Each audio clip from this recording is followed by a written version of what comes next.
Hello, welcome.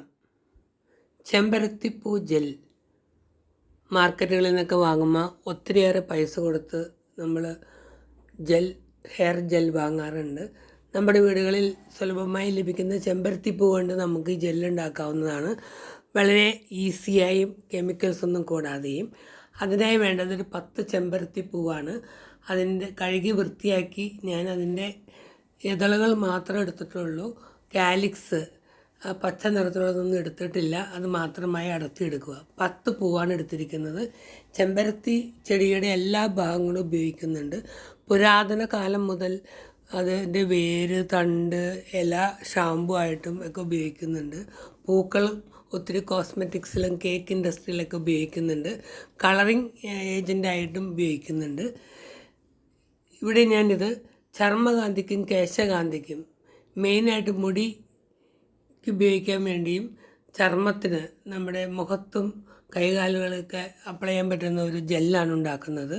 അതിനായി ഒരു 10 ചെമ്പരത്തിപ്പൂവിൻ്റെ ഇതളുകൾ മാത്രം അടർത്തിയെടുത്ത് അതിനുശേഷം അതിലേക്ക് 1 കപ്പ് വെള്ളം ഒഴിച്ച് തിളപ്പിക്കുക. തിളപ്പിച്ച് കഴിയുമ്പോൾ ശേഷം സിമ്മിലിട്ട് തീ കുറച്ചിട്ട് ഒരു 10 മിനിറ്റ് വറ്റിക്കുക. അപ്പോഴേക്കും അതിൻ്റെ കളറും എസൻസും അതിനകത്തുള്ള എല്ലാ സത്തും എഴുതി ആ വെള്ളത്തിലോട്ട് വരുന്നതാണ്. അതാണ് നമ്മുടെ ചർമ്മകാന്തിക്കും കേശകാന്തിക്കും നമ്മൾ ഉപയോഗിക്കുന്നത്. ഒത്തിരിയേറെ ന്യൂട്രിയൻസ് ആയിട്ടുള്ളതുണ്ട്. ചെമ്പരത്തിപ്പൂ വേറെ അല്ലാതെ തന്നെ ചായ ഉണ്ടാക്കിയും വൈനൊക്കെ ഉണ്ടാക്കിയും നമ്മൾ ഉപയോഗിക്കുന്നുണ്ട്. വളരെയധികം ഉപകാരപ്രദമായ ഒന്നാണ് ചെമ്പരത്തിപ്പൂവ്. അതിനെ വെറുതെ കളയരുത്. 10 മിനിറ്റ് വറ്റിച്ച് ചൂടാറിയതിന് ശേഷം അതിനെ ഫിൽറ്റർ ചെയ്ത് വേറൊരു പാത്രത്തിലേക്ക് പകർത്തുക. അതിനുശേഷം പിന്നെ നമുക്ക് ജെൽ ഫോമിലാക്കാൻ ഞാനിവിടെ ഉപയോഗിക്കുന്നത് സാൻഡാഗമാണ്. വെജിറ്റബിൾ സാൻഡാഗം. അതൊട്ടും കെമിക്കൽസ് ഒന്നും ഇല്ലാത്തതാണ്. അല്ലെങ്കിൽ പകരം കൂവപ്പൊടി ചേർത്ത് കുറുക്കിയെടുത്താലും മതി. ഇതിനകത്ത് സാൻഡാഗം ലയിപ്പിക്കാൻ വേണ്ടി വെള്ളത്തിൽ ലയിക്കുന്നതല്ല. അതുകൊണ്ട് ഗ്ലിസറിൻ എല്ലാ മെഡിക്കൽ ഷോപ്പിലും കിട്ടുന്നതാണ്.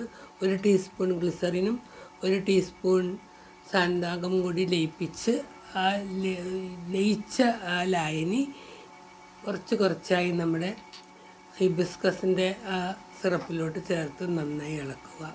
ആദ്യത്തെ 1/2 ടീസ്പൂൺ ചേർക്കുമ്പോൾ തന്നെ ഒരുവിധം കട്ടിയായി വരും. നമുക്ക് ഏത് പാകത്തിന് ഏത് കട്ടിയിൽ കിട്ടണം അതനുസരിച്ച് ചേർത്ത് കട്ടിയാക്കി എടുക്കുക. അപ്പോൾ തന്നെ അത് കട്ടിയായി വരുന്നുണ്ട്. ബാക്കിയുള്ള 1/2 ടീസ്പൂണിലേക്ക് ചേർത്ത് കഴിഞ്ഞാൽ നല്ല ജെൽ പാകത്തിൽ കിട്ടും. വളരെ എളുപ്പത്തിൽ ചെയ്യാവുന്നതാണ്. കൂവപ്പൊടി ഉപയോഗിച്ചാലും നമുക്കതിനെ സ്വല്പം ഒന്നും കൂടി വറ്റിച്ച് ബോയിൽ ചെയ്തെടുക്കണം. ഇതിപ്പോൾ അല്ലാതെ തന്നെ ഡയറക്റ്റ് ഇളക്കി ഗ്യാസ് ഉപയോഗിക്കാതെ നമ്മൾ ഉണ്ടാക്കുകയാണ്. അങ്ങനെ നമ്മുടെ ജെല്ല് റെഡി ആയിട്ടുണ്ട്. ഇതിലേക്ക് വേണമെങ്കിൽ നമുക്ക് വിറ്റാമിൻ ഇ ക്യാപ്സൂൾ ഉണ്ടെങ്കിൽ അതും ഉപയോഗിക്കാവുന്നതാണ്. അങ്ങനെ ചർമ്മകാന്തിക്കും കേശകാന്തിക്കും അത്യുത്തമമായ നാച്ചുറലായിട്ടുള്ളൊരു ഹോം ജെൽ ഇവിടെ റെഡിയാക്കിയിട്ടുണ്ട്. നിങ്ങളെല്ലാവരും ട്രൈ ചെയ്ത് നോക്കുവാനും സബ്സ്ക്രൈബ് ചെയ്യാനും മറക്കരുത്. Thank you for watching.